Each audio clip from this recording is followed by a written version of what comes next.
They said she could lift a horse with her bare hands. They said even the wind changed direction when she walked the plains. But most of all, they said, no man alive could tame her heart. Her name was Taya, the giant Apache woman. The first time Tom Carter heard her name, he was sitting in a saloon in Dry Creek, dust thick in his throat and whiskey burning in his veins. The men around the table spoke of her like a storm, a legend, a danger. "She's 8 feet tall," one rancher said, eyes wide. "Swear to God, snapped a wagon yoke in two like it was a twig." Another spat tobacco juice into a tin and added, "She ain't human, that one. Spirit-born, they say. Killed a mountain cat with her bare hands." Tom just smirked, pushing his hat low over his eyes. "Every man talks tough till he meets the real thing," he said. "Don't tell me you'd go near her, cowboy," one man sneered. Tom's grin was small, dangerous. "Guess that depends. I never met a woman who scared me yet." The laughter that followed was rough, nervous. But deep down, the men believed it. Tom wasn't the type to run from trouble. He'd faced drought, gunfire, and wolves, and still carried the same calm grin. But even he didn't expect his next job to lead him straight to her. 2 days later, Tom was hired by a government scout to deliver supplies north of the San Carlos Reservation, a forgotten stretch of desert where few dared ride. The locals whispered of the Woman of the Red Hills, a towering Apache who ruled her land like a queen. By the time Tom reached those hills, the wind had turned sharp, carrying the smell of rain and cedar smoke. The cliffs glowed red beneath the sunset, and strange carvings marked the stones, warnings or maybe protection. Then he saw her. Standing on a ridge, spear in hand, her shadow stretched across the canyon like a monument carved by the gods. She was tall, not 8 feet as the rumors claimed, but tall enough to make him feel small. Her shoulders were broad, her posture unbending. Her black hair fell in long braids down her back, and her eyes burned like amber fire. She watched him the way a hawk watches a mouse. Tom reined in his horse and tipped his hat. "Ma'am," he called, his voice steady. "I'm just passing through. Brought supplies for the traders." Her voice rolled down the canyon like thunder. "No man passes through my hills." Tom couldn't help but smile.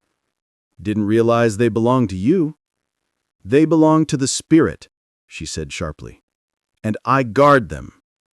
He nodded slowly. "Then I reckon you're doing a fine job." For a long moment, she said nothing, just stared at him, studying him like a challenge. Finally, she spoke again, voice lower, testing. "No man is strong enough for me, cowboy. Not in body, not in spirit." Tom's smile deepened, not out of mockery, but admiration. "Maybe you just ain't met the right one yet." Her eyes narrowed. "You speak bold for a man alone." "Been that way all my life. Guess I got used to strong company, even if it tries to throw me off a cliff." She stepped closer, the earth crunching beneath her bare feet. "Do you think I jest?" "No, ma'am," Tom said quietly. "I think you're testing me." The air grew thick between them, firelight, dust, the scent of rain coming.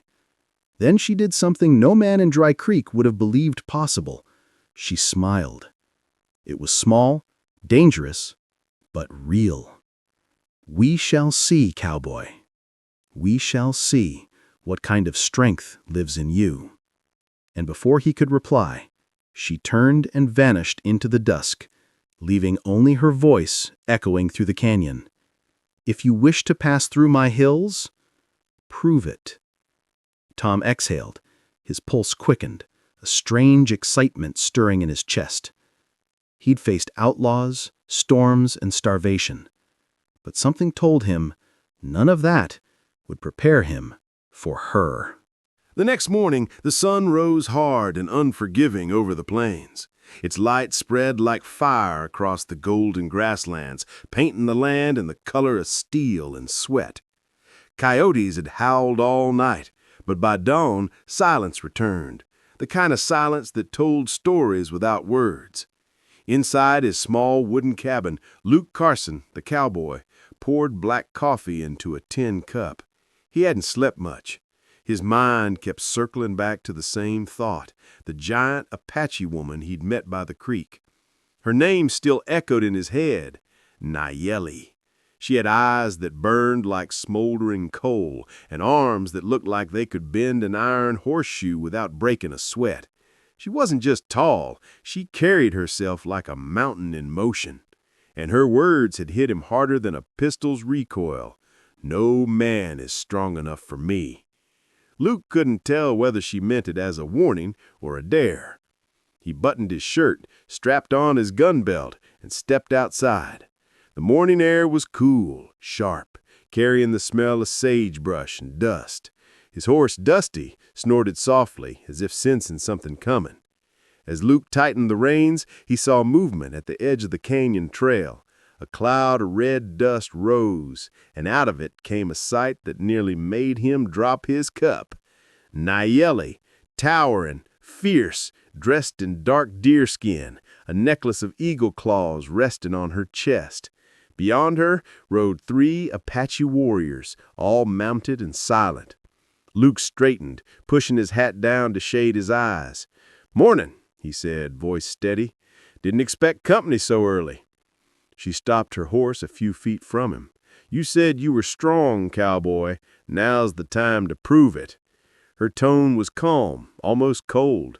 The other warriors sat still, like statues carved from old red rock. Luke glanced at the men, then back at her. "I never said I was strong, but I don't run from a challenge either." A small smirk crossed her lips. "Good, then follow me." Without another word, she turned her horse and rode toward the canyon. Luke sighed. "I guess I'm riding into trouble again," he muttered to Dusty, swinging into the saddle. They rode for miles through rough country, past jagged rocks, through dry riverbeds, and over hills that glowed gold beneath the sun. The trail narrowed as they approached a flat clearing between 2 cliffs.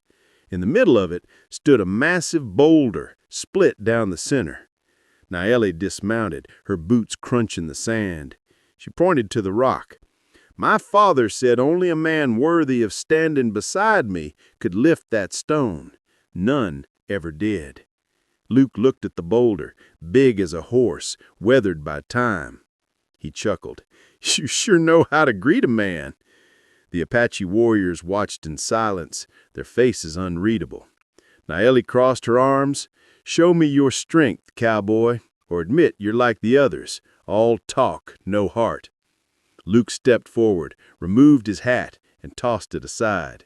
His shirt clung to his back as he squared up to the rock. He crouched, pressed his palms against the warm stone, and pushed. Nothing. The rock didn't move an inch. He tried again, gritting his teeth, veins tightening in his arms. Sweat rolled down his temples. Still, the boulder refused to budge. He let out a hard breath and stood straight, flexing his fingers. "You picked one stubborn piece of earth." A flicker of amusement crossed Nayeli's face. "The earth only yields to those who listen to it, not those who fight it." He frowned, then looked at her, really looked at her. She wasn't mocking him, she was testing him. Luke knelt again, placing one ear to the rock, feeling its heartbeat through the soil. He remembered his father's old words. A cowboy doesn't conquer the land, boy. He works with it. He closed his eyes, felt the cool wind touch his back, and pushed once more. This time, his motion was steady, aligned, not forced. The boulder trembled, then, with a deep, grinding sound, shifted. Gasps rose from the Apache men. Dust lifted into the air. Luke stepped back, chest heaving. Nayeli's eyes widened just slightly. For the first time, her face softened. "You moved it," she whispered. "No one ever has." Luke straightened, brushing dirt off his hands. Guess the rock just needed someone polite to ask. The smallest hint of a smile tugged her lips. "You're not like the others, cowboy, but strength isn't only in your arms." "I figured as much. So what's next? You gonna make me wrestle a bear?" She tilted her head, studying him like a puzzle she hadn't solved yet. "No, something harder." Her hand gestured toward the canyon ridge. "We hunt together. Tonight." Luke blinked. Hunt? For spirit and truth. Then she turned and began walking toward the cliff trail, the others following him silently. Luke looked after him, then shook his head with a low laugh. "Well, Dusty, looks like we're in for another long day." He mounted his horse and followed, unaware that the path ahead would change more than his fate. It would bind his heart to hers in ways neither of them expected. The sun dipped behind the crimson hills as Luke followed Nayeli and her warriors into the heart of the canyon. The air had grown cooler, carrying the scent of wild sage and the faint crackle of unseen campfires. Coyotes sang in the distance, long, haunting calls that melted into the wind. Luke had been in strange company before, but nothing quite like this. The Apache moved like shadows, soundless and precise, every motion with purpose. He kept a respectful distance behind Nayeli, who led them with the quiet authority of a queen. Her back was straight, her stride confident. Every now and then she'd glance over her shoulder as if to make sure the cowboy hadn't lost his nerve. He hadn't, but something about her, the stillness, the strength, made him feel like a schoolboy trying to impress his teacher. They stopped when they reached a small clearing surrounded by tall rocks. A river shimmered nearby under the moonlight. Nayeli raised her hand, and the group halted. "This is where we test the spirit," she said softly. Luke dismounted. "You mean hunting?" "Yes," she replied, "but not for meat. For meeting." He frowned. "Can't say I've done that kind of hunting before." She looked at him, her dark eyes catching the moonlight. "You will tonight." Then she turned to her warriors and spoke in Apache. They nodded, disappearing into the shadows until only the two of them remained. The firelight from their small camp flickered across Nayeli's face, making her look both fierce and strangely beautiful. She picked up her bow and handed him a small spear. "You will hunt with me," she said, "side by side. The animal will show your spirit." Luke turned the spear in his hands. "What kind of animal are we looking for?" She said, "Not the kind you expect," she said with a faint smile. "Follow me." They moved through the canyon, their boots sinking into soft sand. The moon climbed higher, silvering the rocks around them. After a while, they came upon a narrow gorge where the sound of running water echoed like a song. Then Luke saw it, a white deer standing perfectly still by the stream. Its coat glowed under the moonlight like a ghost come to life. Nayeli stopped, whispering, "The spirit deer. It comes only when hearts are pure." Luke whispered back, "You mean we're supposed to catch it?" She shook her head. "No, you must let it see your soul." He blinked. How exactly does one do that? She crouched low. Silence. Stillness. It will come to the one who carries truth, not pride. Luke didn't quite understand, but he followed her lead, kneeling beside her. They watched as the deer lifted its head, its dark eyes fixed on them. Time seemed to slow. The only sounds were the soft rush of water and the whisper of wind through the grass. The deer stepped forward, one careful step after another, until it was standing only a few feet from them. Nayeli's eyes never moved. She reached slowly into a pouch and sprinkled some white dust onto the ground. Then she whispered a few words in her native tongue.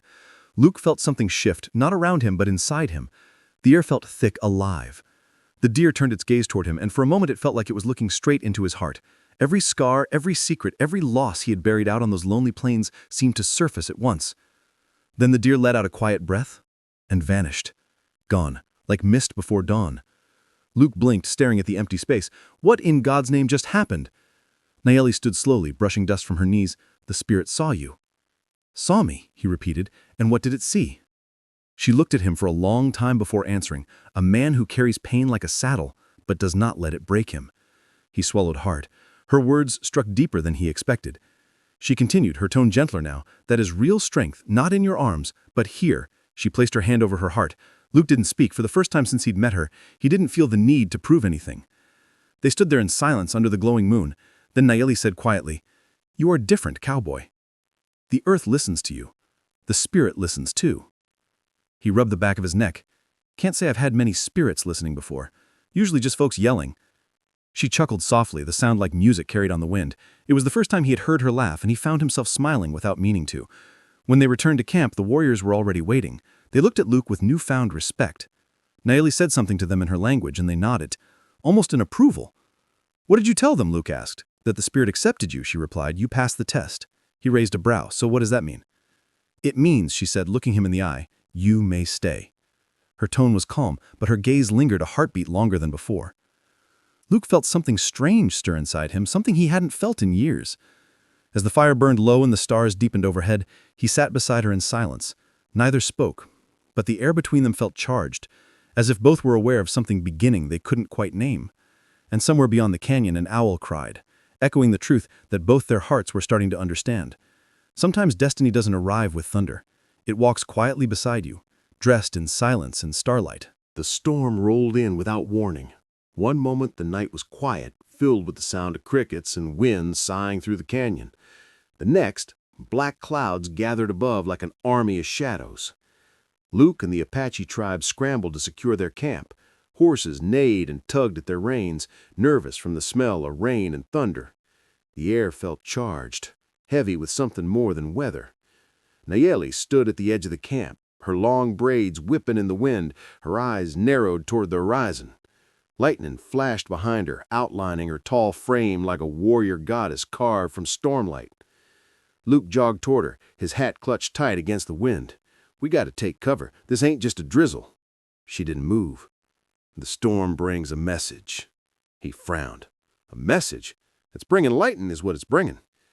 She turned to him slowly, her eyes glowing faintly with reflected light. "Our elders believe the storm tests the bond between fire and heart. If your spirit is weak, he will take you." He blinked. "And if it's strong?" She smiled faintly. "Then it will crown you."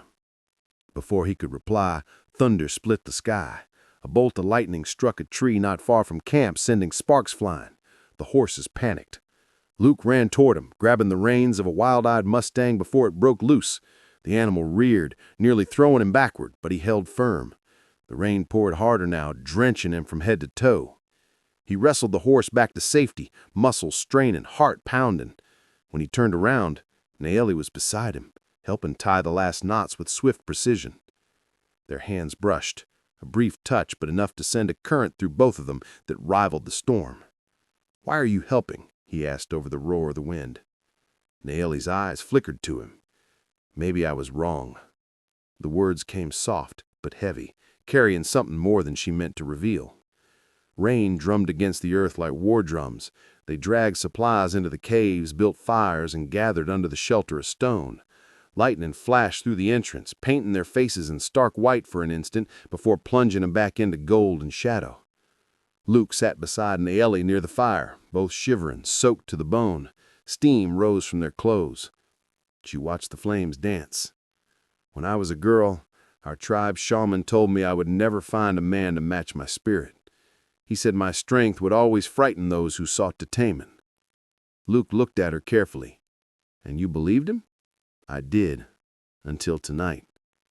Lightning split the sky again, lighting the cave for a brief second, just long enough for him to see the truth in her eyes. Then darkness returned, softer now, filled only with the sound of rain easing against stone. Luke reached out, brushing a wet strand of hair from her face. His hand lingered for a heartbeat too long. Nayeli didn't pull away.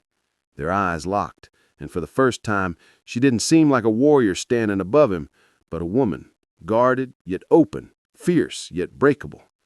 He whispered, "You don't have to fight the whole world, Nayeli." She smiled faintly, her voice almost a whisper. "Maybe not. Maybe I just needed someone strong enough to stand beside me." Outside, the rain began to slow.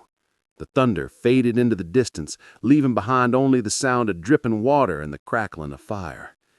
Luke leaned back against the stone wall, heart steady now, but his mind spinning. Something had shifted. It wasn't the storm that had tested him. It was her. And whether he liked it or not, he'd passed. My morning, the desert had changed its face. The storm was gone, swept away into memory, leaving the canyon washed clean, smelling of sage, dust, and fresh beginnings. Luke woke to the faint crackle of the fire's dying embers. For a moment he didn't move. Nayeli was sitting at the cave's mouth, wrapped in his long duster coat, watching the sun climb over the horizon. The light caught her profile, turning her bronze skin gold, her black hair haloed in soft amber glow. He stood quietly, just watching her. Something about the sight pulled at him, gentle and deep, like the sound of home you'd forgotten existed. Without turning, she said, "You rise early, Cowboy." He smiled. "I guess the sun wasn't polite enough to wait." She chuckled faintly, still not looking at him. "Our people believe that after a storm the earth listens. Whatever you speak at dawn will follow you." Luke stepped beside her, looking out over the wet sands below. "And I reckon we'd better speak something worth remembering." For a moment neither said a word. The wind whispered through the canyon, soft, forgiving. Nayeli finally turned to him, her expression calm but serious. "You came here as a stranger.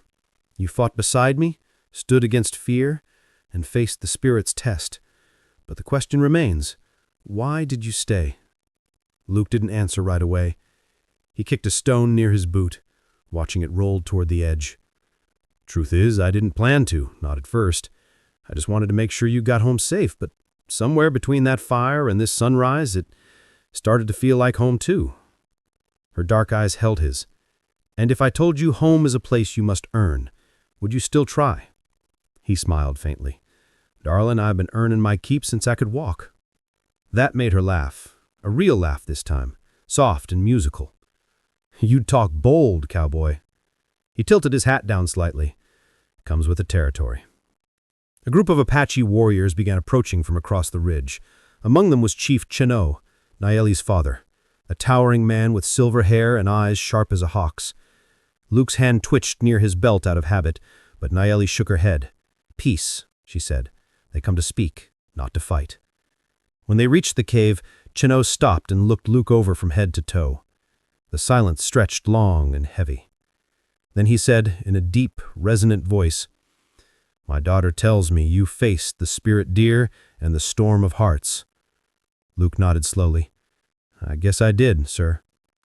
Chino studied him a moment longer before turning to Nayeli. "And what do you see in this man?" The camp grew quiet. All eyes turned to Nayeli. Even the wind seemed to pause. She stepped closer to him, her chin lifted proudly. "I see a man whose strength doesn't come from pride, but from purpose. One who stands not above a woman, but beside her. I said once that no man was strong enough for me." She paused, her eyes softening. "But I was wrong." A ripple of murmurs spread among the warriors. Chino's expression didn't change, but his gaze deepened. He turned to Luke. "Then you are bound to her choice and to our ways. If you accept, you will no longer ride as a lone man of the plains. You will ride as one with our people." Luke exhaled slowly, looking at Nayeli, then at the tribe around him. "I guess I've been alone long enough." Chino nodded once. "Then the spirits have spoken." The warriors stepped back, forming a circle. Drums began to beat, slow and steady. The rhythm rolled through the canyon like a heartbeat. Nayeli reached for his hand, her fingers warm and sure. They stepped into the center together as smoke from burning cedar rose into the morning sky.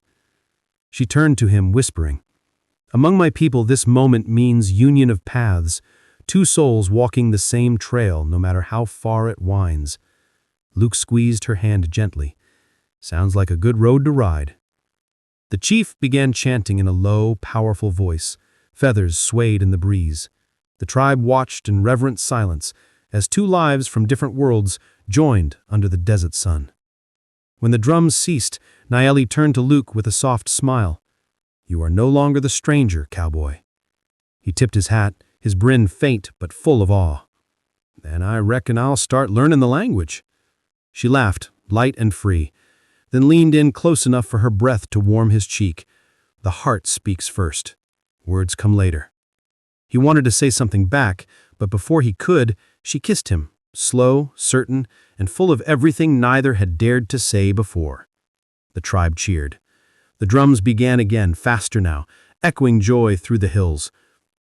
Later that day, as the sun set and the fires rose again, Luke stood beside Nayeli at the edge of the camp. The land stretched out before them, wild, endless, and full of promise. She looked up at him, the firelight dancing in her eyes.